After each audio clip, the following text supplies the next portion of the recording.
to share. Okay. Can everybody see this? Because yes? Yes. Not yet. Not yet. Uh-huh. Because, all right, 1 second. I think there's a problem here. All right, here we are. All right. Now everybody can see? Yes. Yes. All right. So I wanted 5 minutes to say something about the Akedah, to sort of finish up from last week, something that I found that I thought was really interesting. And it's a lesson for all of us, that the pictorial has something to teach us. You know, I wasn't educated that way. They taught me, you know, you learn, it's all in the word, and it's all in the books. But the artists of the tradition also interpreted the tradition, and they represented what the people knew, or what the people, well, yes, what the people knew, because the people saw these images, and these images appear time and time again, and I'll show you this one in particular and why it's important. In thinking about the way the tradition attempts to present the Akedah, we feel sensitive to the idea that Abraham was going to sacrifice his son, obviously, and we see it as something awful. What we're not alert to is the fact that it may be that the tradition also viewed it that way, and it represented their questions through in a symbolic mode that already expressed this type of response, negative judgment of the entire notion of slaughtering one's child as a sacrifice. So here you have the text. I mean, this is the text. The text is in Pirkei Avot. The English is an abbreviated translation that I skipped a line of the Mishnah in Pirkei Avot. The Mishnah in Pirkei Avot says 10 things were created on the eve of the first Shabbat at twilight, right? And these are all miracles. So this is rabbinic naturalism. Those of you familiar with the medieval philosophy understand that the medieval philosophers had the rationalists, it's not a matter of difficulty. They rejected the idea of the miraculous. So the tradition anticipated the difficulty in accepting the notion of a divine breakthrough to interrupt nature's, what had become nature's flow. So the way the rabbis accommodated nature is ingenious. Yeah, there are miracles. The point is, however, the miracles were created in creation. So it wasn't that there was a breakthrough in history and nature was changed and transformed. It's that this distinguishing representation of nature was made at the moment that the world began. So it was a deviation, like a storm that comes. So too there was what we think is a miracle was already worked in to the fabric of creation. And the way the Mishnah expresses it is wonderful. 10 things were created on the eve of the first Shabbat at twilight. Sort of twilight, right? It's the mysterious time. So at twilight, God inserted the miracles into nature. So that there really, if you want to understand, there are no miracles, because it's all started when the world started. However, it appears to us to be a miracle because it breaks the natural cycle. Okay. So among the miracles are miraculous things, and some say also, in addition, whatever these destructive spirits are, I can venture a guess, the burial place of Moshe, which no one knows, our teacher, and the ram of Abraham, our father. And some say also the first human-made tongues, made with divine tongues. Okay. These were used in the temple, of course. Anyway, so what's interesting about that is the ram was created when the world came into being. It was not a surprise. It was not a happening. It was prepared. It means What does that mean? That there never was any intention for there to be a sacrifice of Isaac. Because the ram was already prepared at the moment of creation. It's not something that was decided upon. Look there, don't do it. There's something else you can give instead.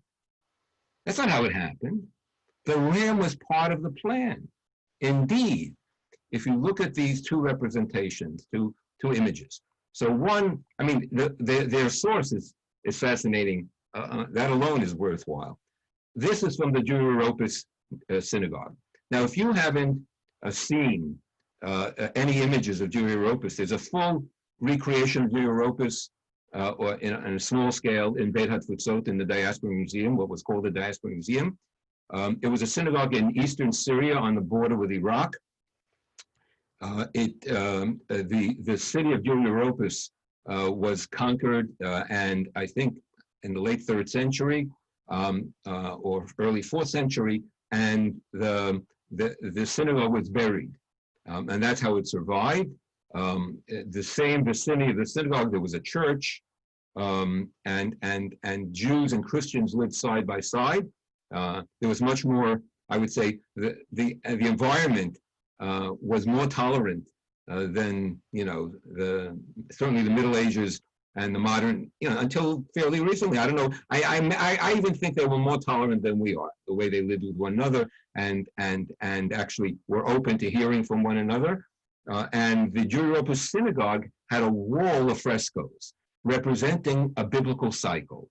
Rachel Vishnitzer felt that it was a messianic cycle, but there are books about this. It was a Yale team that uncovered it and wrote volumes on the archaeology, and there's just a lot of interpretation. The original of Judaeropis is in the museum in Damascus.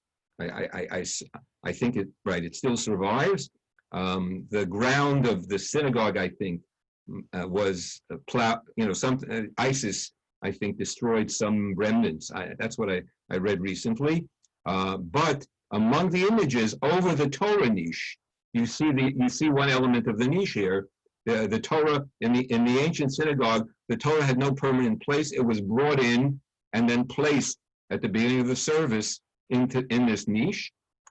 Above the Torah niche is a representation of the binding of Isaac. Here you see the ark in the background. So it's a very unusual presentation. Abraham with his back to us, with a knife in his hand. Isaac on the altar. There's somebody here, we don't know who that is. Is it Sarah? Is it Abraham? In other words, is it Eliezer? In other words, we don't know. In the tent. Well, it could be Sarah in the tent. And then this is the hand of God that appears to stop Abraham from the sacrifice, whose back is towards us. But front and center is the ram. That's what's so interesting. I didn't know that the ram was the main character in the Akedah. I thought that Abraham was the main character, or that Isaac was the main character, but not the ram. And then if you look below, this is a more primitive representation. This is a mosaic at the Bet Alpha. Many of you, I'm sure, have seen this in person, with the zodiac in the center and Helios in the center of the zodiac. And so here you have the lads whom Abraham left behind with the ass. Here you have the altar and the wood, I guess. Here's Isaac, some representation of Isaac. Here's Abraham, with a beard, and part of his face has been scratched out by someone who maybe didn't like the representation. There's God's hand again, right here. You see that everything is labeled. Abraham, Yitzchak, and again, in the center of the presentation is the ram, with the words below the hand say Al Tishlach. Don't send your hand forward. And you see how the ram is sort of here caught in the thicket. This is the thicket. It's kind of, I'm smiling as I look at this. V'hinei ayil, that's what it says here. But it seems to me that whoever did these drawings, the artists, were influenced by the Midrash, and they understood that the takeaway here is that there never was any intention to sacrifice a child, even though Abraham was prepared to do so, and that the ram was the hero, and therefore the ram is has a prominent place in both of these depictions to sort of bring home the point that which we consider to be a sidebar, happenstance, is not happenstance at all, but it's part of the process, and it's the way in which the tradition offers its own moderate, albeit moderate, sort of critique on the notion of a human being willing to offer a sacrifice. That is, it never was intended, and the tradition sort of presents it, and with one hand it presents it, and with the other hand it takes it away at the same time. And what it's doing is it's making an argument. Many people think that this is the highest form of devotion, to offer up your child. Well, we are rejecting this. Our tradition is rejecting this as a mode of devotion, and there is replacement here by the ram. And as we heard from Ibn Kaspi, even sacrifice of animals is not desirable. So we got to go beyond killing rams. Okay, that's the closing of last week. Now we're ready to begin. Any questions on this? Anyone have a question? Okay, so what do I do here? All right, fine. Say there. Let me get to the other sources here. You said it was Midrash, but Pirkei Avot is not Midrash. So yeah, no. But what I'm saying, right. But the thing is that first of all, I see the paintings, the fresco and the mosaic as a type of midrash. Number one. Number two, the Pirkei Avot, I would say, is agada. You're right. It's not midrash technically because it's not an interpretation of scripture, but it's not a legal passage. That's what's different. We know that the rabbis, the rabbinic corpus, includes halacha, legal material, and agadah, lore, L-O-R-E. And in the class of lore, you can fit philosophy, spiritual reflection, and etc., and all sorts of secondary and a range of issues fit under Agada. Both Heschel. You're right. Technically, you're right, but it's an Agadic representation, and it's not the simple meaning of the text. That's the point. It's something. It's an elaboration. It's an imaginative. There's something imaginative about it. Agada would include the poetry of the tradition, right? And what I was going to tell you is that in the pre-contemporary period, three great thinkers. One, Chaim Nachman Bialik, the great poet laureate of the early settlement in Palestine. Rabbi Kook, the first chief rabbi of Palestine, and Abraham Joshua Heschel, all emphasized the profound need we have to bring Agada, the Agadic component, the imagination, back into Judaism, and not allow Jewish learning to be focused solely on legal analysis and what we consider to be Talmudism, Talmudic pilpul, even though the Talmud itself includes Agada, a lot of Agada. Okay, so it's an Agadic passage. All right, I'm going to begin. So you all have on your screen the text that many of you may have received, and I want to talk to you about Yom Kippur. How do you relate to Yom Kippur? Is Yom Kippur a holiday? How do we greet one another? I mean, I see people sometimes hesitate. Traditionally, what happened to my text? Do you still see the text? I lost it. Here it is. Here it is. Okay. Wait. Press share again. A participant was attempting to share. So Okay. Share. Okay, here we are. And here it is. Okay. All right, everybody. All right. Yeah, so I'm with you. All right. So, I think I see people hesitating. You say good Yom Tov to one another, Chag Sameach. And I sometimes see people say Chag Sameach and they hesitate for a moment. How can you say Chag Sameach? It's Yom Kippur. This is a day of affliction and a day of seriousness and a day, I mean, in other words, what's joyful about this day? In fact, I labeled this particular section, Ve'ini temet nafshotechem. That's what it says in Leviticus. You shall torture your being.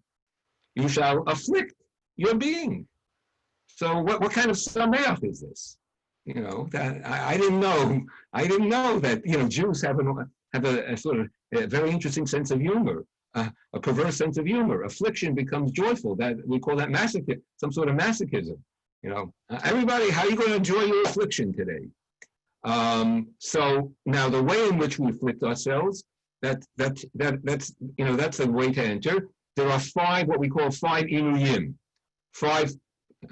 I'm sorry to use this term. I mean, it's a very literal translation. 5 tortures, all right? And they are as follows. They are no eating and drinking, no washing. So technically, you wash only until the ends of your joints. You don't, you know, you don't bathe yourself on Yom Kippur. No anointment. In the middle of it, you don't usually, you know, you don't immerse yourself in your oils. You don't do your oiling routine on Yom Kippur. That's 3. No ni'ilat hasandal. You don't wear shoes, right? In other words, you mark. Well, I'll get to the other words in a moment. And no tashmish hamita, no intercourse, no sexual intercourse. Now, if you look at this, at the 5, your simple conclusion is, I know this 5. Those things are prohibited on Tisha B'Av, on the 9th of Av. They're signs of mourning. Yom Kippur is a day of mourning. The ritual of Yom Kippur is a mourning ritual. But that's not so. That's completely wrong. How do you dress on Yom Kippur? You put on, I don't know whether you know this. Do you know that in certain synagogues on Tisha B'Av, which was a remembrance of the destruction of the temple, the ark was covered with a black curtain? In the Israel Museum, I actually saw rimonim, finials, silver finials that were covered up in black specifically, or they were special finials for Tisha B'Av. So black, it's dark. Yom Kippur, everything is white. In fact, the synagogue purposely changes the ark curtain, so it's not the normal curtain. It's a special holiday curtain in white. It's a white fast, not a dark fast. It's not mournful. It's a celebration. So why do we have these 5 inuyim? So first of all, what we have is, I think, something which is sort of, I see it as sort of classically Jewish, and that is that the presentation of the nature of the day is paradoxical. That is, there's a tension in the presentation of the day.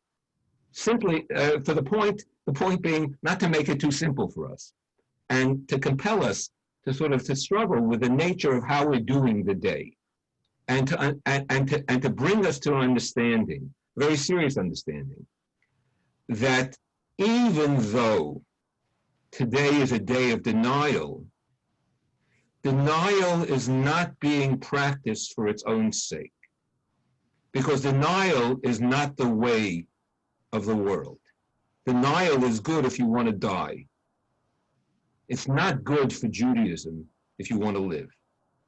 In fact, in the Yom Kippur reading on Saturday afternoon, the traditional reading, apart from reading about the forbidden relationships, we read the verse in Leviticus, Bachai bahem, and you shall live through them. And the rabbis say, V'lo sheyamut bahem, and not die through them. Now, you know what that means? There's no mitzvah that you have to die for, except there's 3 commandments, idolatry, adultery, and murder. All right, if someone tells you murder someone, or else I'll murder you, then the requirement is to murder you, to be murdered.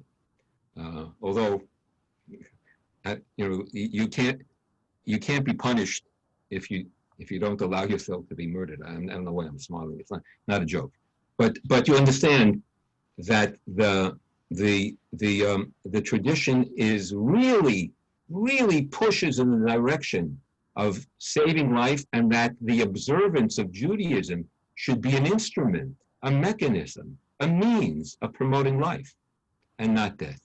So the paradox or the tension is about coming to terms with the fact that religious denial, or asceticism for that matter, is not the way of life. It's one day a year where we absent ourselves from the world, where we leave the world. But that's it. It's an experiment. Yom Kippur is an experiment. So what stance do we take on Yom Kippur? Who are we? Who are we on Yom Kippur? Anyone want to sort of jump in? In other words, what are we attempting to represent in our behavior and in our dress on Yom Kippur, symbolically?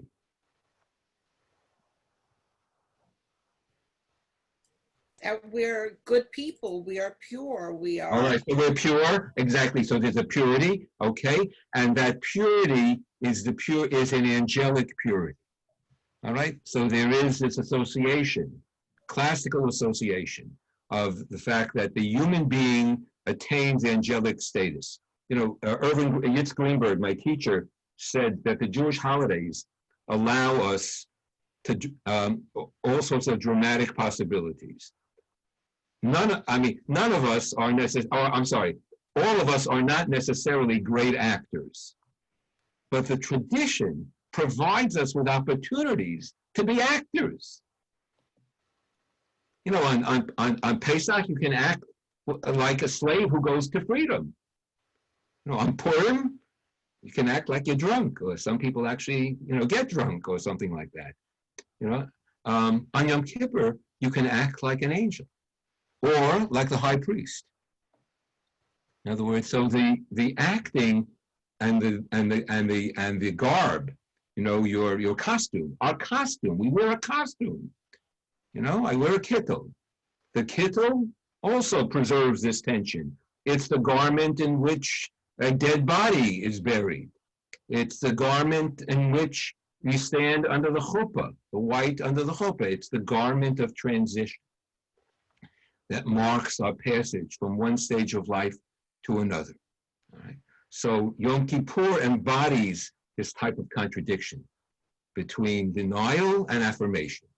In fact, the fasting itself is linked precisely to such a paradox, because the verse in Leviticus says, "B'tish'a lachodesh ba'erev," on the 9th in the evening.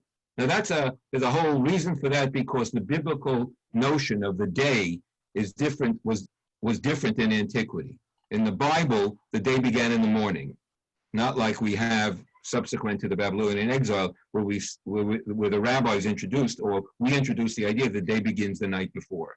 So that's why Yom Kippur says B'tishah on the 9th at night, which is the night before. All right, but the rabbis didn't go that way. The rabbis said B'tishah lachodesh ba'erev. Why?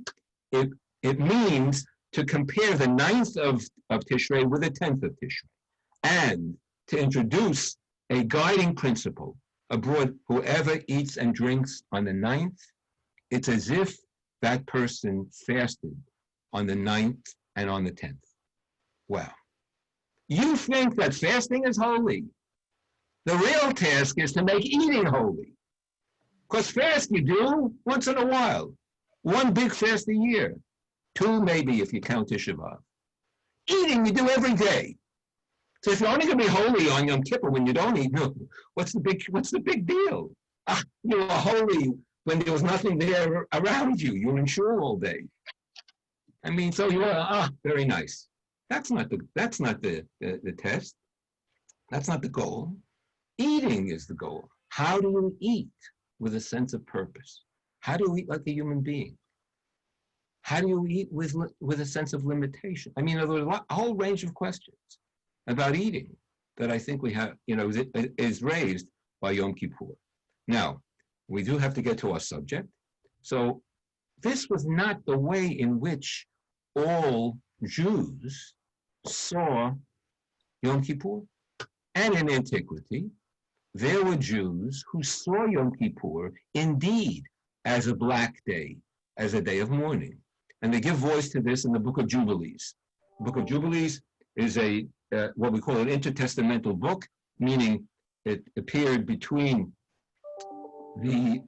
between our Hebrew Bible and the New Testament, about let's say end of third, second century before the Common Era is, I think, when we date it to earliest, maybe it's a little later, but it preserves early traditions about the Book of Genesis, and it has a theology. And this is one of the points in the Book of Jubilees is that all the holidays were already anticipated and celebrated by the three patriarchs. So you had Passover, Shavuot, Sukkot, each one introduced by one of the patriarchs. And here, let's look and see about Yom Kippur. Therefore, it is decreed for the children of Israel that they mourn on the 10th day of the 7th month. That's Tishrei, on the day when that which caused him to weep for Joseph came to Jacob. What caused him to weep for Joseph? The brothers presented Jacob with a garment dipped in blood. Now, tell me something. Think. Whose blood was it? It wasn't Joseph's, because they hadn't killed him. Whose blood was it? It was the blood of a goat that they slaughtered. So they made their father cry with a goat that they slaughtered, and to make him believe that Joseph had been killed, had been murdered, had been torn by a wild animal. On the day when that which caused him to weep for Joseph came to Jacob, his father, so that they might atone for themselves with a young kid on the 10th day of the 7th month. So since the brothers caused this grief to Father Jacob with a goat, with the blood of a goat, therefore every year thenceforward we have to bring a goat to sacrifice to atone for the great sin of fratricide, of almost fratricide, right? Of brothers killing other brothers that affected us. Once a year on account of their sin, because they caused the affection of their father to grieve for Joseph, his son. So Yom Kippur becomes a day of atonement for the sin of the sale of Joseph. And this day is decreed so that they might mourn on it, on account of their sins, and on account of all the transgressions, and on account of all their errors, in order to purify themselves on this day once a year. Now, I should tell you that this legend is the basis for the what we call the martyrology, the Eila Eskara, which we read on Yom Kippur. For these I recall. We recall the 10 rabbis who were murdered in the Hadrianic persecutions, although not all died in the same period. It doesn't matter. That's the story that's presented. And if you look in your Machzor and you read the story of the poem, it starts by saying that the emperor started reading scripture, and he saw in scripture that 10 brothers sold another brother. And he also saw that there was no recompense, that there was no retribution. So he called in 10 rabbis and he said, "What do you do?" And he said, and the way it's presented is they sold him for a pair of shoes. The whole tradition about the pair of shoes and Amos's prophecy, but 20 coins. It's the I don't know if it's the origin or if it's contemporaneous with Judas, but you have the same thing. This is 20 coins, there's 30 coins, but you have some interesting sort of theory about betrayal. They betrayed their brother and they sold him. So when a brother is betrayed, that transgression, that violation, that pollution is carried by the community throughout history. That's what the emperor said. And you have to pay. And they couldn't, he sent them away to give him an answer. They couldn't come back with an answer. There was no retribution. There was no compensation. There was no atonement. So therefore, 10 rabbis were chosen as a type of atonement.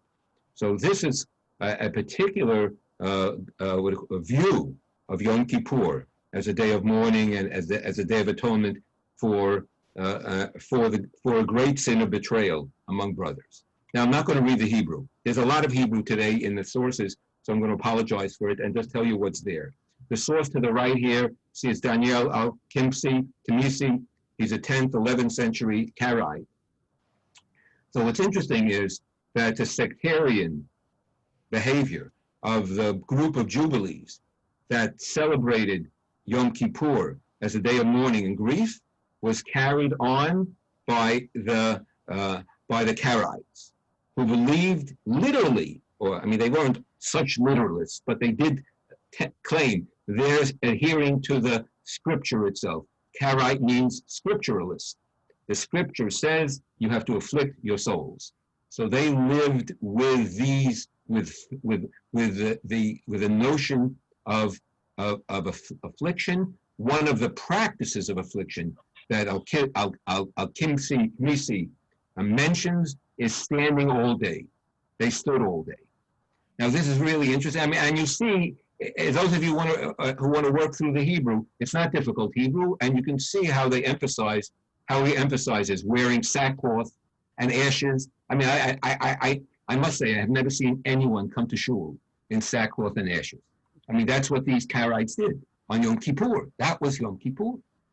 Now, however, we should never say, never, meaning we should never say that's not Judaism, because although the extreme behaviors did not seep into Judaism, the Hasidei Ashkenaz, the Ashkenazic pietists of the 10th, of the 11th, 12th century, brought in a whole range of ascetic practices, and they saw them as atoning, and they practiced self-flagellation. I mean, you know, and you can still see, by the way, if you look in art books that have engravings, in books that have engravings of Jewish customs, you'll sometimes find engravings and portrayals of Jews giving each other malkot, that is, lashing one another on the eve of Yom Kippur. You know, we have our own sort of sadomasochistic tradition in Judaism. And it's fascinating, you know, that people subjected themselves to this form of affliction. So Rabbi Abraham ben Natan Hayarchi, Yarchi is Muni, Yerach is Moon, and he was a Muni from Munel in Provence. So he wrote the book called Hamanhig, and he had traditions. He lived in the 12th century, and he had traditions from the earlier pietists, who, by the way, let me tell you about these pietists. They ruled that since we live in diaspora, and everybody here knows that in diaspora we observe 2 days of Yontif, right? In Israel, they observe 1 day of Yontif. In diaspora, we have 2 days of Yontif, except, of course, Rosh Hashanah, which is 2 days in Israel. That had to do with the calendar, but otherwise, 2 days, 2 days Sukkot, 2 days Pesach, right? They practiced 2 days for Yom Kippur. How about that? And we know that as a fact. We have evidence, we have attestation, and we know that Jacob ben Asher, who wrote the first major code in the Middle Ages, after Maimonides, but the first practical code, the Torah, he rejects that practice because it's dangerous. He's not the only one. Rabbis reject it because you have to live. No 2 days of fasting. But these pietists fasted for 2 days. So Abraham Hayarchi says, and the practice of the Hasidim of France. So this is of northern France. The German and French traditions were the same. There was a crossover. Rashi studied in words. To stand for the whole day of Yom Kippur. Now, I have to tell you something. I learned this from Rabbi Soloveitch. And when I was younger, I have to admit, I'm not up to the standards. I used to stand the entire day of Yom Kippur. That was a sense of what you did. Of course, I did go to sleep. He stayed up all night. What they did, they stayed up all night. they studied the passage of the worship service in the temple. And Soloveitchik, if you really asked him on Yom Kippur, he was in the temple. He was doing the service. Now, of course, it was all with words and all with feeling and all with imagination. But he was totally immersed in another world. It was completely otherworldly. So they want to induce a state of otherworldliness. I understand that. Fasting is a way, by the way, of lifting yourself beyond yourself. There's a point in the fast day that you sort of you move into another realm. Become lightheaded. Sometimes you're able to sort of spiritually transcend. That's what they were looking to induce. Now, early on, however, this form of mourning and grief was noted by Philo, who lived in Alexandria in the 1st century. And that's what's so interesting to me. He got Judaism before the rabbis. Look what he says. Philo in the special laws, let's read the one on the right. You know what, how do I get rid of it? I'm sorry, I can't, I have my text. I just can't read the screen because of the pictures. The high dignity of this day has 2 aspects. This is amazing. One is a festival, the other is as a time of purification and escape from sins, for which indemnity is granted by the bounties of the gracious God, who has given to repentance, etc. Treating it as a festival day, etc., etc. So Philo knows the secret of Yom Kippur is that it's a day of purification and it's a festival day. Chag Sameach. And he writes, the next feast later on in his collection, the next feast held after the trumpets. Trumpets, what's trumpets, everybody? Trumpets. Yom Teruah. That's how he called Rosh Hashanah. The next feast held after trumpets is the fast, Yom Kippur. Perhaps, by the way, in the Middle Ages, Azaria de Rossi, an Italian Jewish historian, Philo had no Hebrew name. Philo didn't read Hebrew. He was the greatest Jewish scholar in Alexandria. So Azaria de Rossi gave him a Hebrew name, and he called him Yedidia. Philo, lover of God. Wonderful, Yedidia. So Yedidia writes, the next feast held after the trumpets is the fast. Perhaps some of the perversely minded who are not ashamed to censure things excellent will say, what sort of a feast is this in which there are no gatherings to eat and drink, no company or entertainers or entertained, no copious supply of strong drink, nor tables sumptuously furnished, nor a generous display of all the accompaniments of a public banquet, nor again the merriment and revelry with frolic and drollery, nor dancing, I don't know what drollery is, nor dancing to the sound of flute and harp and timbrels and cymbals and the other instruments of the debilitated and invertebrate kind of music, which through the channel of the ears awaken the unruly lusts. For it is in these and through these that men in their ignorance of what true merriment is consider that the merriment of a feast is to be found. Wrong. This is the clear-seeing eyes of Moses, the ever wise, discerned, and therefore he called the fast a feast, the greatest of the feasts, in his native tongue, Shabbat Shabbaton, a Sabbath of Sabbaths, whereas the Greeks would say a 7 of sevens, a holier than the holy. That's one. It's an amazing passage.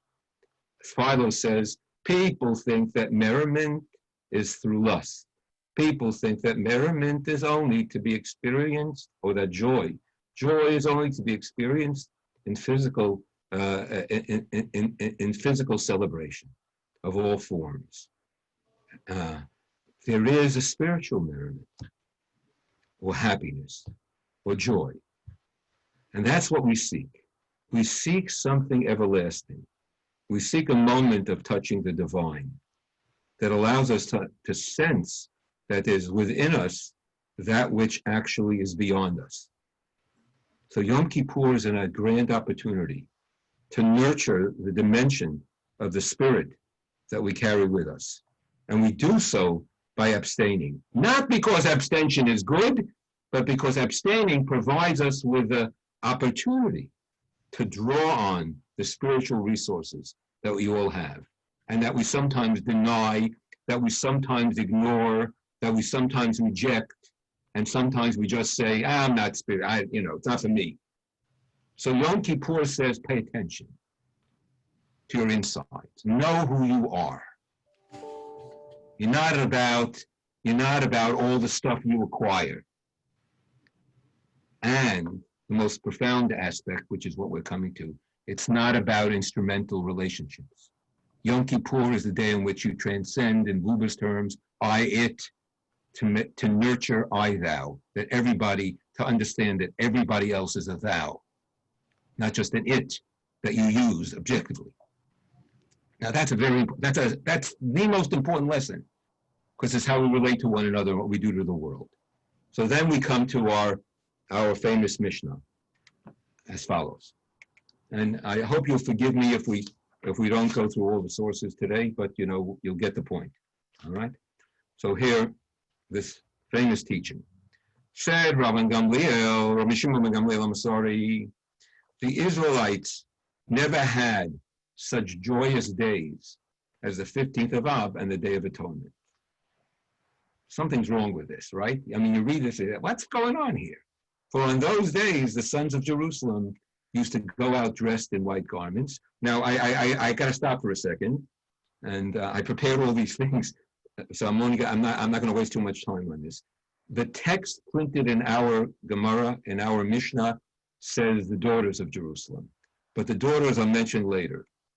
So Malter, who edited this text based on manuscripts, and I have a copy of the earliest complete Mishnaic manuscript that we have. It's called here. Yeah, I'll just so that you know, the Kaufman manuscript.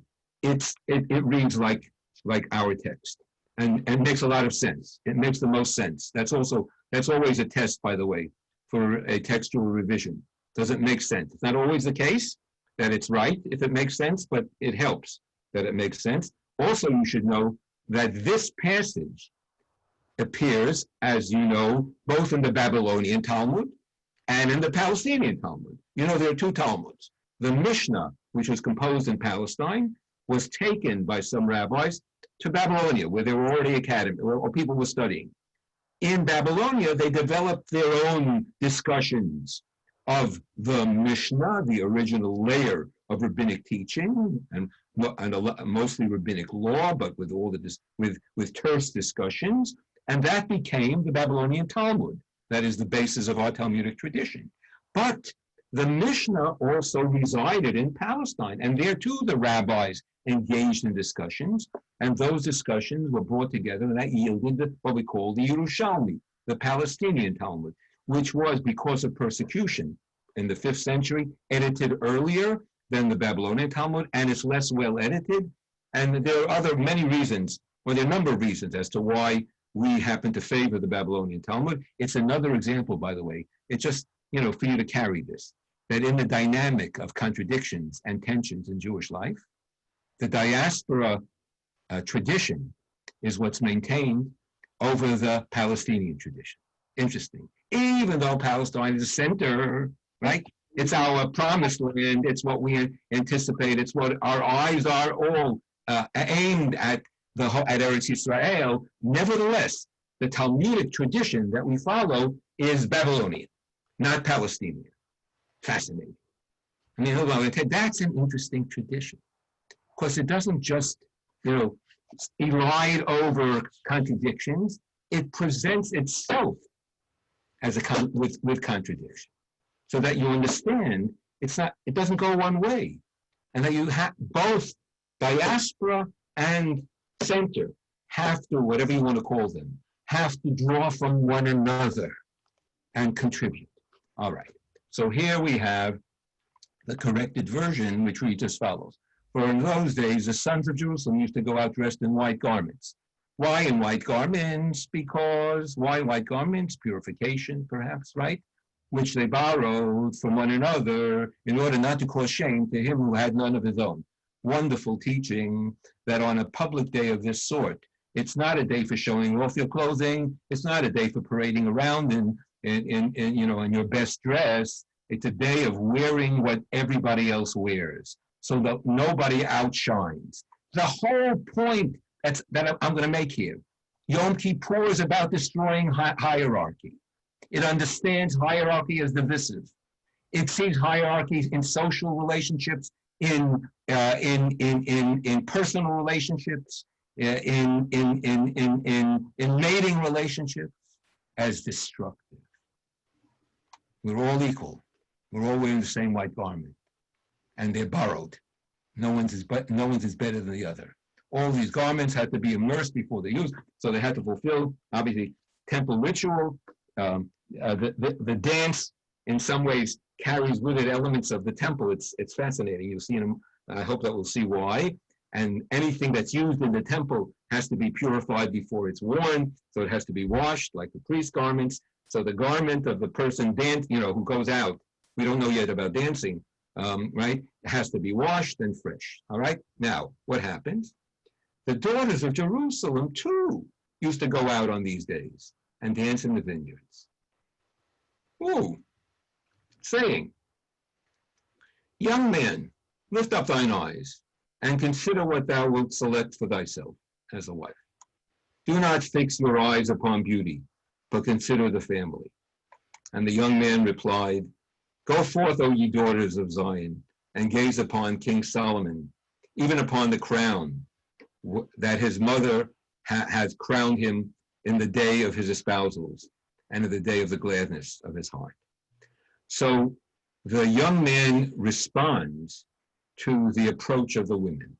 So the women go out, and you have a sense that there's some partnering that's going on Yom Kippur and on the 15th of Av. But we're focused on Yom Kippur. Yom Kippur is a day of mating. It's Tishiduchim. The holiest day of the year is devoted in this passage as the day in which partnering goes on.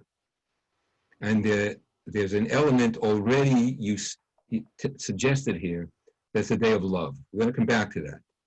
And that sort of underlies all that we're reading about. So, but this passage was puzzling. Let me finish the Mishnah. The Mishnah goes on with a type of conclusion.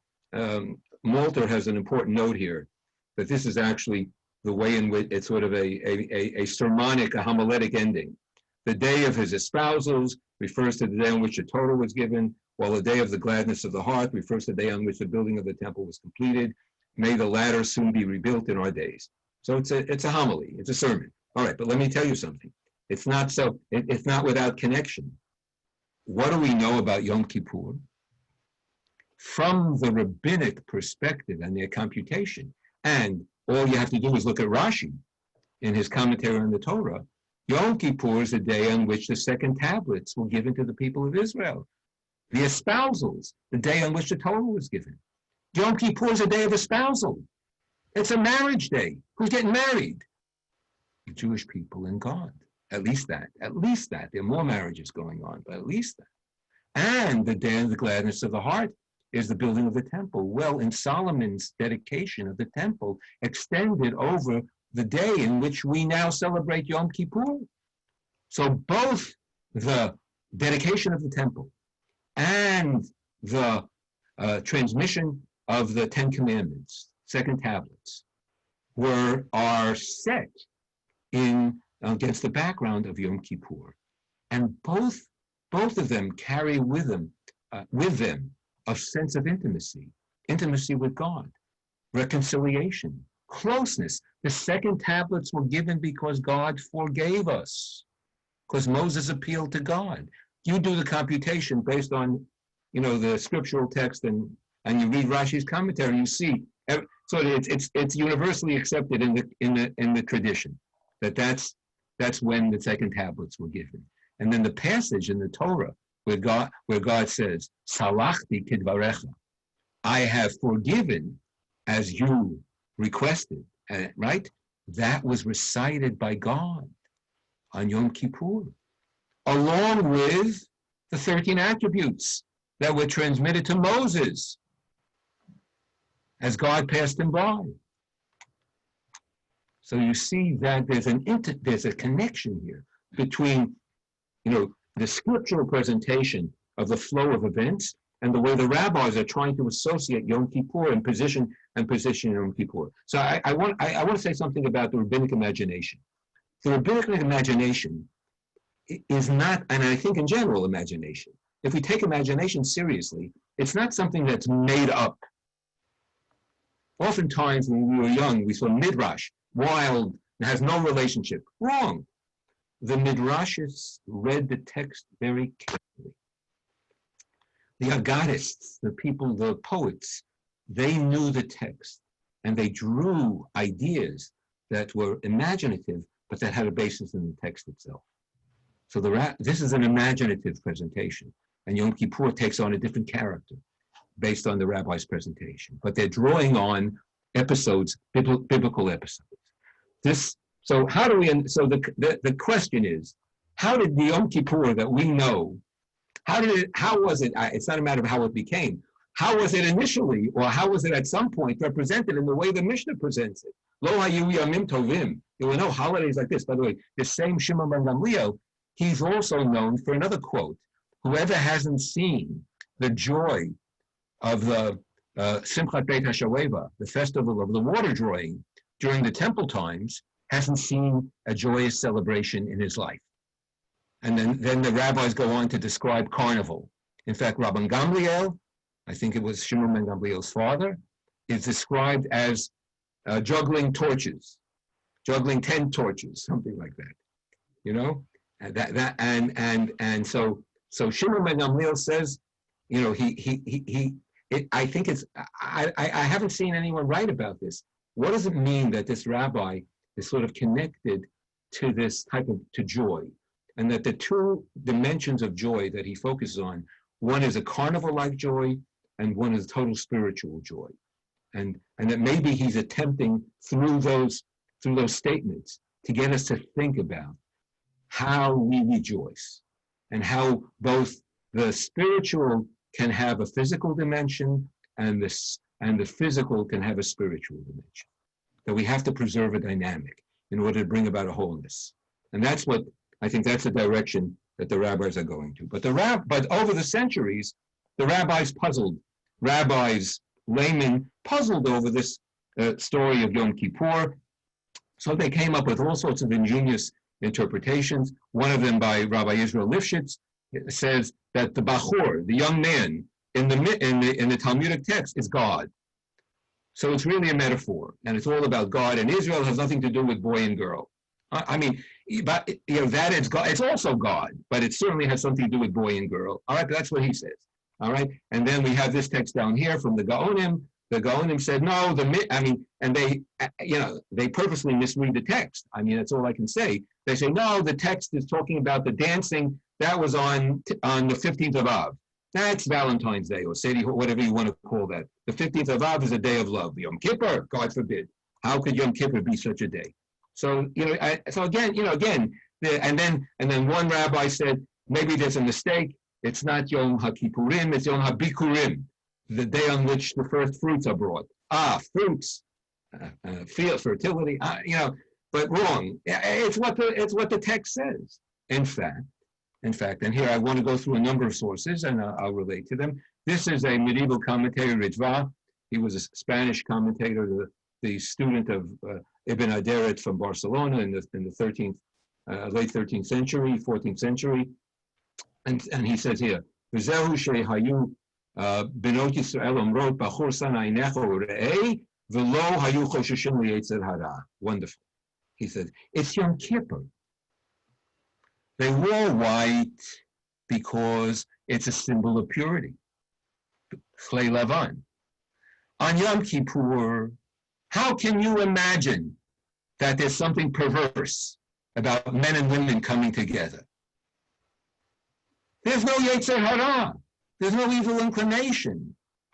They weren't worried about the evil inclination. So certainly, he says, the passage is referring to Yom Kippur. Don't get all hung up. Don't be so prudish. Right? To get hung up and say, the tradition can't be imagining that they're dancing on Yom Kippur. He says, no, they were dancing on Yom Kippur. It's fine. And you can, and he's saying something else. Trust the people. Don't treat them like children. Wow, what an important lesson.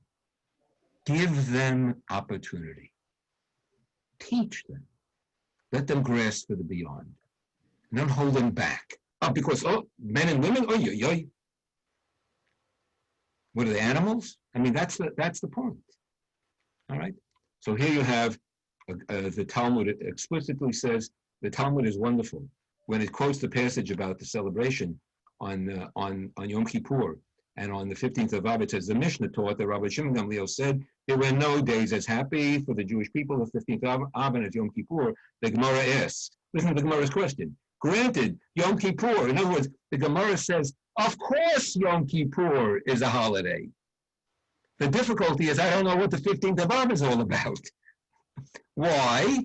Because it has the elements of pardon and forgiveness. Wow. And moreover, it's a day on which the last pair of tablets were given. That's the point.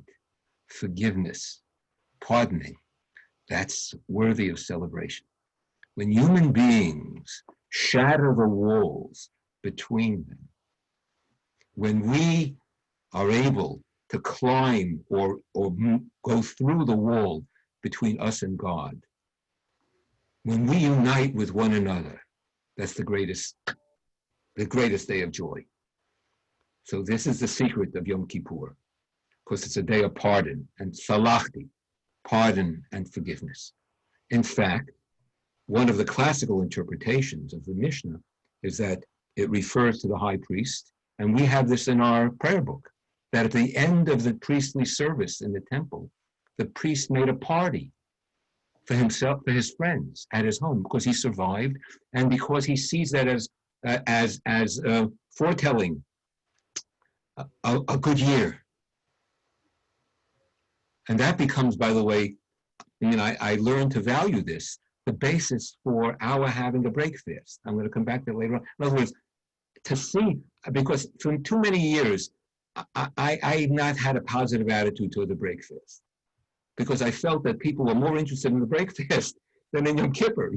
They're planning, before Yom Kippur, they're planning the break fast. Before Yom Kippur, you have to plan for Yom Kippur. In other words, I wonder, how many people prepare for Yom Kippur? Do you prepare? How can you get involved in a day in which you're going to confront yourself and review your year, how you've done? What are you going to do on Yom Kippur? Come there and sit there like and the rabbi's going to. What are you going to do? So instead of preparing for Yom Kippur, we prepare the break fast. We order from the caterer. Have to make sure that we have the best spread. I'm impatient, unfortunately. But I see that that the tradition is much more generous than I am, and understand there is a need to celebrate and to eat, but the celebration is worked in as an expression of the fast itself, so that there's an intimate link between the fast and the feast, and the fast itself is a festival. So if you know that, then celebrating after Yom Kippur is actually drawing Yom Kippur out into the world where you're no longer abstaining, but you carry those lessons and that sense of what you've just accomplished into the year itself. We proclaim at the end of Yom Kippur, we say, Adonai Hu Elohim. This is a great awareness. We know that Yud Hey Vav Hey, the God that we carry with us, inside of us, that's God. So we have the responsibility, 7 times we say it, to bring God into the world in the interactions that we have with one another and what we do, and our transactions. Are our transactions merely deals, or are they human connections? That's Yom Kippur. Deepen the sense of who you are in the most profound way. Every Shabbos, we have a taste of this, but Yom Kippur is Shabbat Shabbaton. It's Shabbos in spades, on steroids. That's the point. To take the spiritual lesson in the most intense way. And so, I'm going to skip this. This is an Aramaic translation from the 2nd century of the Book of Lamentations, that the highways of Judea were mourning, and it mentions the virgins. So the Targum, the Aramaic translation says, the virgins were mourning the fact that they were not dancing any longer on Yom Kippur. I mean, that's so interesting. So in other words, all the evidence is that this was an ancient celebration, that Yom Kippur was a day in which there were dances, that Yom Kippur was a great feast, festival, as well as a day of fasting, and that we lost. Well, as you see later on, not all of us, but most of us lost that tradition. Okay, here's another passage. So we have one passage after another that mentions it in the Talmud. It's mentioned 2 or 3 times. The rabbis know it and they have no problems with it. In other words, they're not saying, "Oh, how could it be?" No one says that. All right. Now, how do we understand all this? What's the inner significance? So here we still have time. So we're going to read a passage in the Gemara in Talmud Yoma. By the way, Theodore Gaster in a book that I almost memorized when I was younger. It's called Festivals of the Jewish Year. It was my introduction to anthropology and folklore, Jewish anthropology and folklore, of which I knew nothing. And my yeshiva buddies or others said, "Stay away from Gaster. He's a heretic." But Gaster made me understand Judaism as something real, not something completely artificial, because he showed parallels between my Jewish practice and other rituals of other people. And I realized, I'm circumcised, but Abraham didn't invent circumcision. I remember when I first realized that. God, I thought, how stupid was I?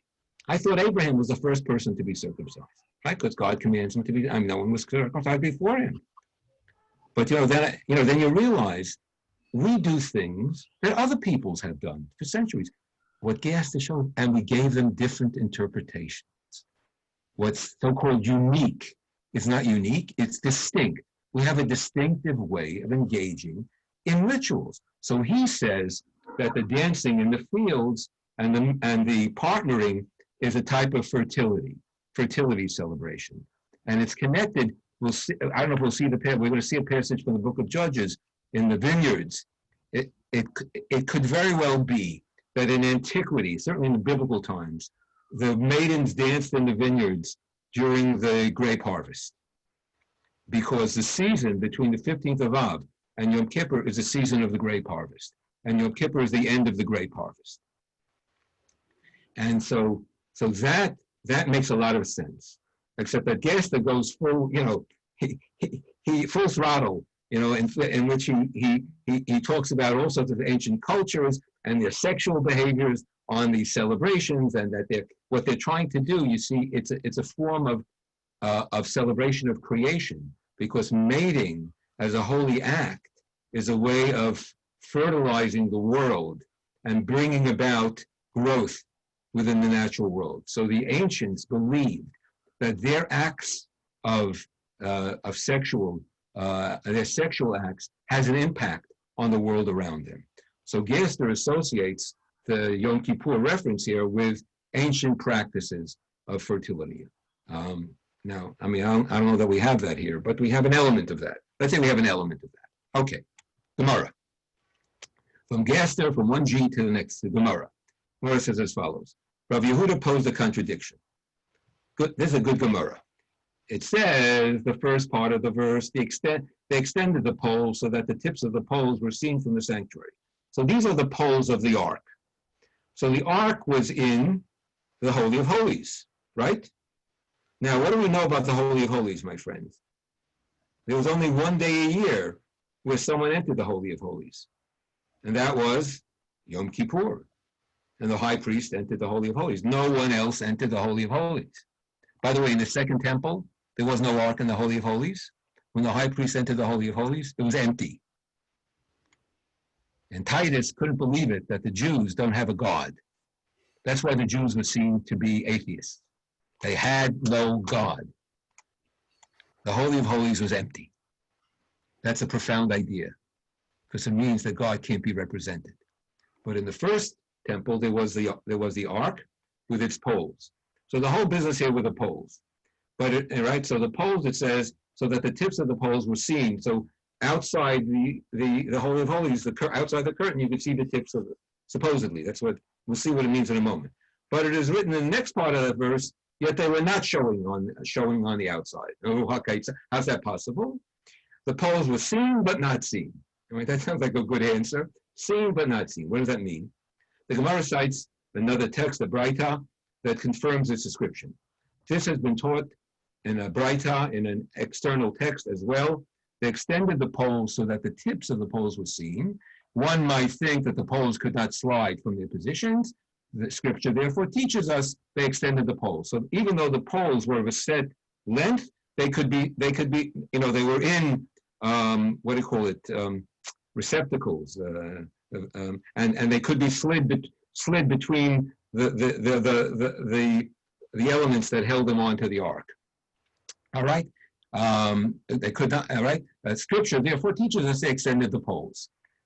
One might think, based on the words, so that the tips of the poles were seen from the sanctuary, that the poles should rip through the curtain, right, and emerge on the other side. Scripture therefore teaches us, yet they were not showing on the outside. How is this possible? The poles pushed, struck out, and protruded. It's kind of a simple answer. So this is less important than the verse in a moment. Protruded into the curtain, right? And they appeared from the sanctuary as a woman's two breasts, whose outlines are visible beneath her clothing. As it says, a bundle of myrrh is my beloved to me, lodged between my breasts. All right. So this is a very suggestive text. What's going on here? Now, there's a verse from Song of Songs. So we have to know something. The Song of Songs was a holy text. We're going to see in a moment, I'm going to bring the quotation from Rabbi Akiva. I know many of you may be familiar with it. They wanted to bury the Song of Songs. The rabbis didn't want to canonize the Song of Songs. Because how can you canonize a Song of Songs? It's erotic love poetry. So what happened? Rabbi Akiva came and saved the Song of Songs. Because he said, if all of Scripture is holy, the Song of Songs is the Holy of Holies.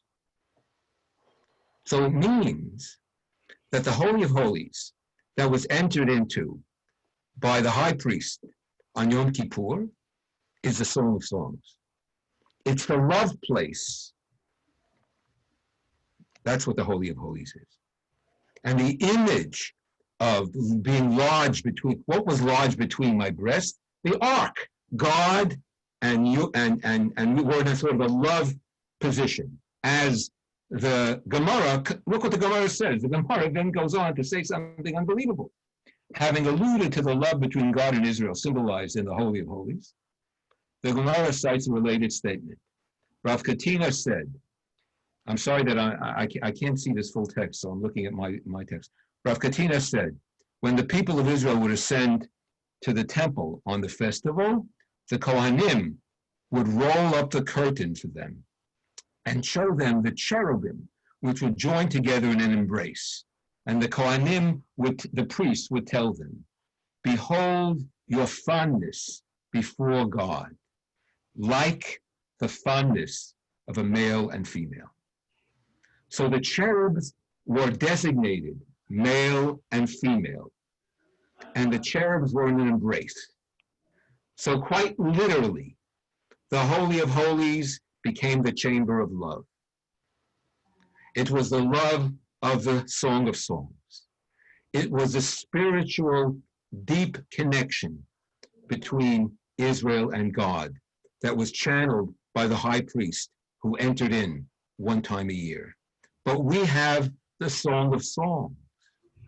So we have an opportunity to enter the Holy of Holies in the way in which we study the book. We have each other. We can enter the Holy of Holies in an embrace of one another. I mean, I think that's the lesson. You don't need a temple. You need to know what the Holy of Holies is. And for that, you just have an image of a temple, and you have to make that temple in your home. And when you unite, if you can achieve real unity, oneness. I mean, so it's beyond, but it's something to aim for. That's beyond mere physical embrace, where there's some notion of love that transcends our mere physicality, and that we feel one with another, and that we're ready to give to one another and open ourselves to one. I mean, it's a sense that maybe some people have been able to achieve in their relationships with one another. So Yom Kippur is a day to reflect on what that oneness is that we try to achieve, and to think about how we can then translate it into daily life. Right? Because as I said, it's no trick to think about it on Yom Kippur. The point of it is to carry that with us, so that we see that as sort of constantly in front of us, as an aspiration that affects who we are in the world. All right. So, all right, we have a little bit of time, so I'm gonna jump. I'm gonna tell you what you have here. This is the last passage in Tractate Atonement. This is how the tractate ends. It ends as follows, and we're going to come to this in a moment. So first of all, there's this whole dialogue about beauty, and you can read it. It's about how to make a shidduch. That's important. How do we make a shidduch? Ooh, what does he do? Right. How beautiful is she? I mean, think about the questions that people ask one another about men and women who are partnering with one another. Do they ever ask, what's their character like? You ever ask that question about another person? Well, you want to know, what their stock holdings are. I mean, I'm serious about this, because that's the question, and that's what the Mishnah, and that's what the Gemara is talking about. Don't focus on nonsense. It's not that we ignore wealth and that we ignore beauty. We celebrate beauty and we use wealth in positive ways, but that's not the essence. Don't get hung up on that.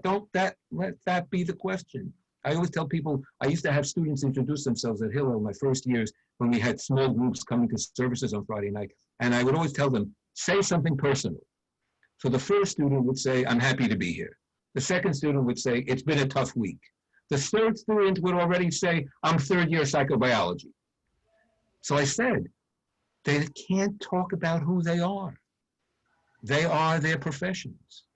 That's how we talk about one another. What does he do? And we lost the sense of true character. So Yom Kippur character, right? Said Rabbi Helbo, in the name of Rabbi Ula of Bir, who said in the name of Rabbi Elazar, in the future, the Holy One, blessed be He, will arrange a chorus for the righteous in paradise. He will sit in the center, and each of the righteous will be able to point to him with his finger, as it is said, and it shall be said in that day, lo, this is our God for whom we waited. So this is the translation I don't like. I don't know why Malta translated that. Atira Kadosh Baruch Hu lasot machol. A machol is a circle. So in the future, God's going to make a circle dance for the righteous. The righteous are going to dance around God. Why a circle dance? Why a circle dance? All right, so that's what we're going to come to. That's where we're going to end, with the idea of what a circle dance is, and then bring that back to the dancing of the maidens. So this text from Judges is something worth reading. It's in a context that's the most troubling passage in the Bible. It's about a massacre. It's about a rape, and then a confrontation between the tribes and the tribe of Benjamin, and huge loss of life. And then the Benjaminites bereft without any chance of resurrecting themselves. And then the maidens of Shiloh coming out, and the Benjaminites grabbing them in the fields. So this becomes the biblical text. The Radak, in fact, Kimchi in the 14th century, a Provençal scholar writes that the dancing of the maidens in the fields, the Yom Kippurim. He associates it with the dance of the maidens, and it's called then in tradition Cholot Bakramim. You see that phrase here by Kimchi. The dancing Cholot is the dancing Mecholot Bakramim in the vineyards. Okay. Now this is a Hasidic passage that unfortunately we can't read at all. It's about lines and circles, male and female. And then Rabbi Klonimus Kalman, who was the rabbi actually of Krakow, but was a Hasidic master, writes as follows. Miriam danced at the sea. And Miriam said, Shiru Lashem, sing unto God. Moses said, Ashira, we will sing in the future. So Clone is calm and he asked a whole bunch of questions. But one of the questions is, why is Moses singing in the future? And Miriam is singing now. And why is she dancing? Moses didn't dance. So she has some wisdom that Moses didn't have. She has some spiritual wisdom. And what he does is he outlines it. This was the intention of the prophetess Miriam. She had all the women follow her and perform circle dances, hakafot, with them, with the intent implicit in the verse, a woman shall encircle a man, in order to draw upon the supernal light from the place where the categories of masculine and feminine do not exist. The circle destroys differences. Why? There's a simple teaching. There's no beginning and no end. Everybody's equal in the circle. And everybody's equidistant from the center, from the divine center that is the center of all of us. It's everyone's center. I mean, that's the point. God is the spoke of the wheel, and everyone's encircling the divine and draws forth equally the radiance. Now Moses said, I will sing unto the Lord. This was because Moses spoke while still being under the categories. He was under the category of divisiveness of masculine and feminine, for the light of the supernal clarity had not yet appeared. But Miriam, through her circle dance, drew down the supernal light. Then they came to such realization that which no greater realization is possible. She said, sing ye now, for their realization was such that no greater realization is possible. By making a circle dance, she drew down the supernal light from the place where the categories of masculine and feminine do not exist. So the goal of so this is associated with Yom Kippur, with the dance of the maidens. That's the association that I'm making. This is Bachya, a commentary. He tells you about the circle. I mean, that's classical medieval Kabbalah. Everybody knew this, right? And the point of course being that on Yom Kippur, differences are shattered. I want to say something, by the way, very important, especially this year. It's time that in our prayer, whether privately or publicly, we not only pray for Jews, we not only pray for our people. We have to learn to pray for us, for our families, but also for the world around us, especially this year, that realization. And that's what's going on here. Learn about a regimen, learn a regimen to help you in your daily life crack through some differences. Can't do it all. The world is built on differences. The world is built on, separations, of course. And you can't live in total whole. You can't survive that way. But think about which areas you can work on to diminish the separateness between you and others, so that there's some more sense of closeness. So you understand more about the other. By the way, you understand how this is so radically opposed to some of the politics that we're confronted with today.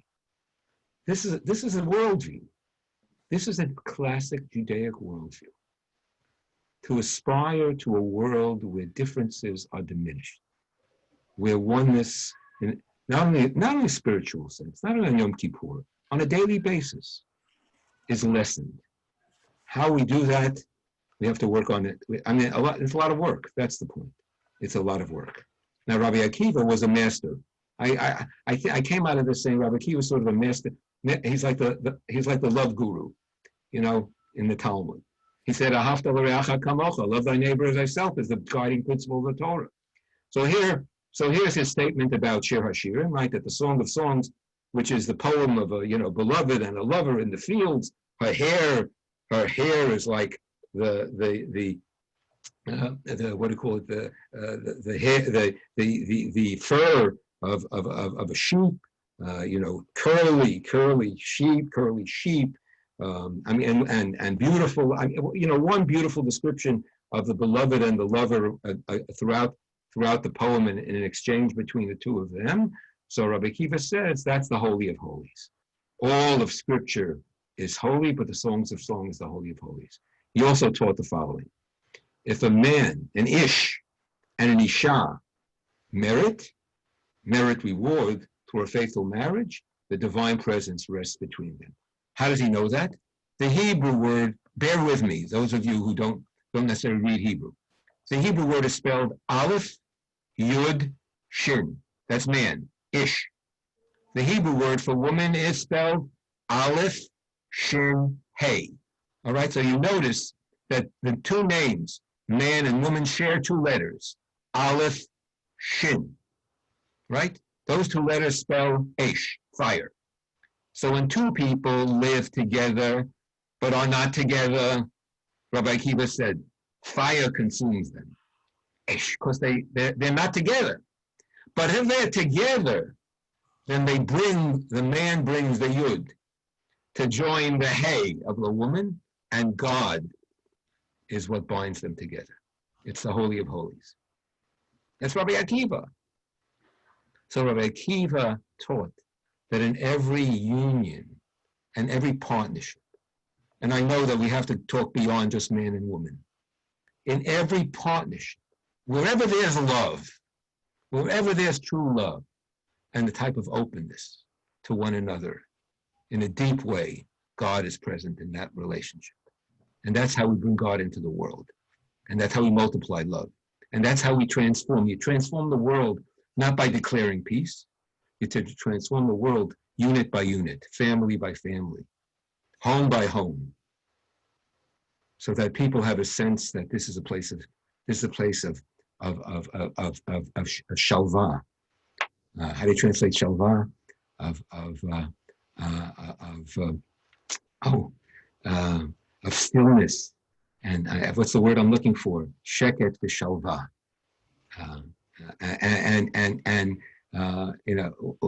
Anyway, whatever. Serenity, no? What's that? Serenity? What's that? Serenity. Serenity is one possible, right? One. Equanimity. Equanimity. I like those. I like all of that. Excellent. Tranquility. Tranquility. Can we achieve shalva? And actually equanimity, those who know Hebrew, very interesting term, used in the Middle Ages. Hishtavut, from the Hebrew word shaveh, equal, to become equal, to be equal. You know what equanimity is?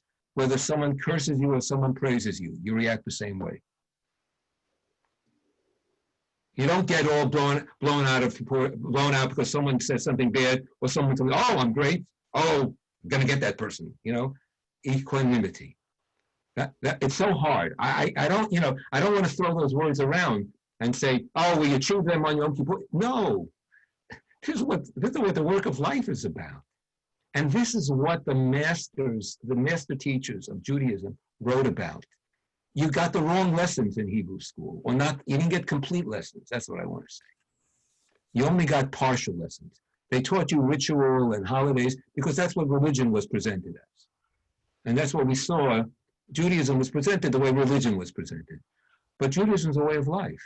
And these same scholars who are writing these treatises on Talmudic analysis, they wrote books of character training. The Rambam, all of them. The Rambam wrote a psychology, an ethics, in his own, that was amazing. He said that the essence of teshuvah is coming back to yourself. It's not about, forgiveness for sins. It's about remaking oneself, and that the work never ends. Rav Kook said that. They all wrote about these things. So Yom Kippur is a deep dive into the dimension of Judaism that we always neglect. Character and love. We don't think about love as an expression of Jewish religion. Okay, so this is now maybe I'll end with two things. Okay, so let me first tell you what this is, because I'm not going to read it all. We don't have time. This is a report. This is recorded by Raphael Patai, who was a great ethnographer, Jewish ethnographer, where he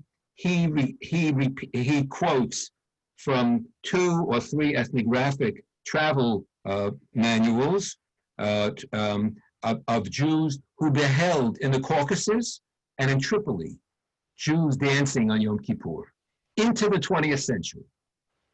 Boys and girls going out into the streets and accompanied by music.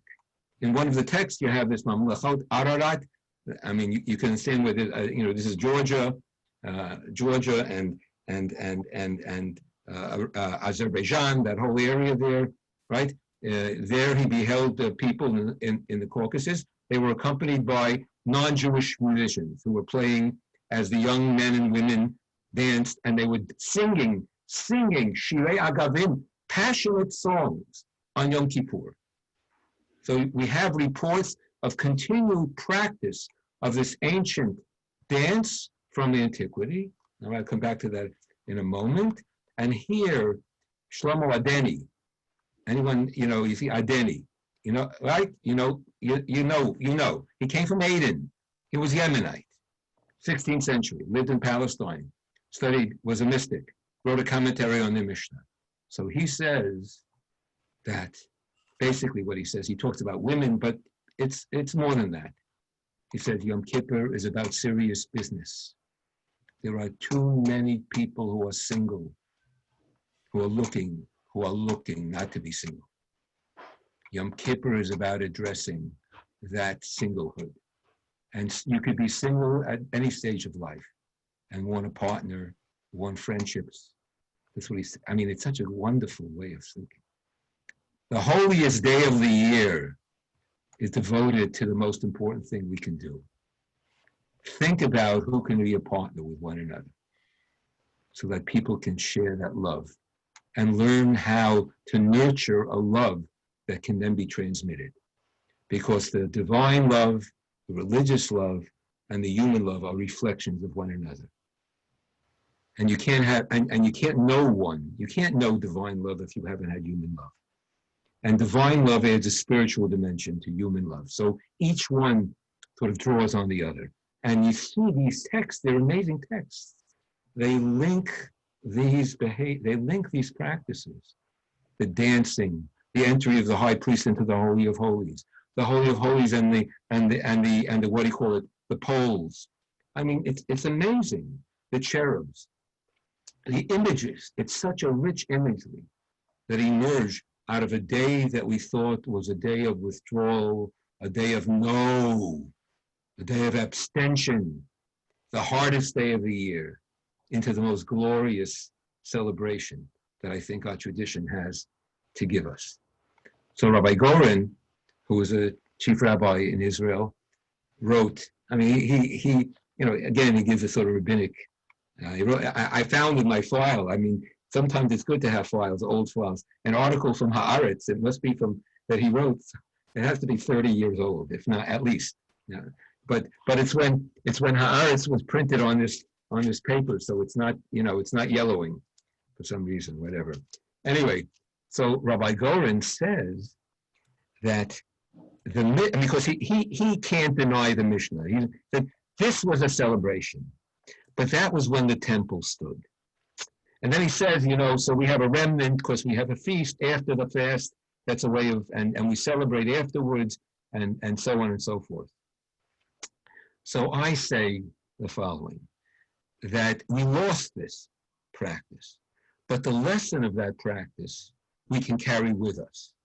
And the way in which we continue the dancing of the maidens and of the young men is by internalizing the meaning of Yom Kippur and carrying it beyond the prayers and the groans of fasting that we engage in, and recognize a transcendent dimension that could have a healing function in the world in which we live and bring us closer to one another. May you have many years. May you live and may you be well. And, people who want to talk to me, we can do so after we close the class because it's already 6:30. And I went too long, but I hope that your fast is fulfilling, that some of this actually has, we take some of these lessons with us, and that we become agents for change. That's what I think the high holidays call upon us. What are we going to do that's going to bring change? I mean, maybe all of religious ritual. Heschel used to say that if you emerge from a prayer service and you're not disturbed, then you haven't prayed. So think about what disturbs you and what you need to improve, right? Because that's what reflection brings. Reflection brings in an inner understanding of the reality that we have to confront and that we have to improve. All right, so take care, everybody. So beautiful, Chaim. Thank you. Thank you. Rabbi, I'd Yeah. like Thank to. you, Chaim. Maybe people want to say Shana Tova, Yeah. wish Shana them Tova. Shana Tova. all over the Shana Tova. Thank you. Shana Tova. Tova, Hey, Gamar everybody have an Tov. easy Take fast. care. Chatima Tova. Gam lachem. Chatima Tova. Chatima Tova, Gmar Chatima Tova. Okay, so can I ask a quick Wait, question? hold it. People want to say goodbye. Hold it. I'll be with you, Bachi, right? I'm with you. Yeah. Batsheva. Batsheva. To say that. Okay. I'm sorry. Oh, what happened here? Oy. I knew that would happen. All right. What can I do? All right. Anyway, anyone else? Yeah, I do. Jill. Jill, Shana Tova, and Chatima Tova. Be well. Cecile, take care. Phil, Me and Marvin. Ian, Thank you. It was really a beautiful Cindy, and day. Marvin, and Out this year. Thank you, Chaim. we hit road. See you in Santa Barbara. I We hope. love you. We love you. Come to Santa Barbara. We love you. Is this Linda Thorne? Yay, Santa Barbara. Oh, wow. Alan and Paula in Santa Barbara, too. So What do you nice. say? And so is Betty. I'm also. Matt Aarons. Hi, Matt. Are you home? No, I'm in LA. I'm in LA. All right. Give your parents my regards. Yeah. All right, and Shana, and have a good year. And I hope let's talk after Yom Kippur. Okay? Okay, you're around. All right. Yeah. Okay. Okay. Shana Tova. Shana Tova. Hi, Sasha. Hi. Shana Tova. Hi. It's so good to see you. All right. Good year, Lynn Roth. Hi. Gary Backrack. Oh. All right. This is what it's about. It's about revisiting, seeing people. Yes. Batsheva, where are you, Batsheva? I'm here. All right. So what were you going to ask? Okay, it's a very silly, elementary question. My niece, she's young. I live in San Diego. She lives in Orange County. She wants to come for break the fast on Yom Kippur to see me. And I'm like, no, you cannot drive on Yom Kippur. Don't come to me on Yom Kippur. And she said it's the only time she can come and see us. What do I do? Oh, all right. So first of all, so I'll tell you what the rabbis have done over the years. The rabbis have done the following. And I'm talking about, Chabad rabbis. Right? Right? So what they say is, you didn't ask her to drive. You told her not to drive. Right? Right? Yes. Right. So she wants to come. That's her choice. And because you, in other words, think about this. Your standard is not to drive, but that's not her standard. And maybe for her, this is going to be, and you'll make it for her that way, her Yom Kippur experience, that she's going to see you, she hasn't seen you, and otherwise she has nothing. All right, so you're not telling her. You're not, it's not you, it's her. Okay? Chaim, Ken. Yes. I have a question too, please, Rabbi. Yes, by all means. Please tell me, where and when did this change occur in the concept that you explained today and the concept that many of us have of this Day of Atonement? All right, so the thing is, the truth is that throughout history, people who were immersed in the tradition always saw the festive side of Yom Kippur. Now, what's true is, first of all, what's true is that the Ashkenazic Jews, they had a torturous history, and it's reflected in the prayers and in the mood. and the intonation, called nidre intonation. So it has to do with historical experience. Sephardic Jews always saw Yom Kippur as a great holiday. Always. They sang, and they couldn't understand the dolorous Yom Kippur of Ashkenazic Jews. So it's not a matter of when, it has to do with circumstances and different influences. But even among Ashkenazic Jews who had this sort of downer, they still greeted each other, G'yontif, Chag Sameach. So even they knew that at the heart of hearts, Yom Kippur was a holiday. They wore white. So it's not, so the thing is, I think that in a way, the mourning side of Yom Kippur is a lowest common denominator understanding. That's the simple way of saying it's a fast day, and that's what it is. It's a sad day and a fast day, but that's not what it is. By the way, people knew that intuitively. They knew that. How'd they know that? Because they came to shul and they saw people they never saw any at all during the year. So they understood there's something special about today. And they came, not because they were so religious, they came because they knew other people were going to be there. I mean, I'm talking about the higher motivation. And people came for all sorts of reasons. But they also came because they were going to see people. And they knew that today brings people to shul. So they knew that there's something great about today. Jews come together in ways in which they don't come together any other time. Right. Okay. Rabbi, Yes. it's Mimi Alperin. Yes, Mimi, I know your voice. Even when I was brought up Yeshiva Flatbush and that whole bunch of us in Brooklyn, even then, I never knew it was a day of mourning. Even then, the word mourning was associated with Tisha B'Av and the loss of both temples. But even then, the word renewal was important. When I was 6, 7, 8 years old, I was already using the word a day of renewal. You're ahead of your time, Mimi. I think so. You know what? You anticipated the 60s in your. When I was only 12, right? Yom Kippur dances in there. Right. And so even today, when I use the word teshuvah, I don't use it without the word tikkun.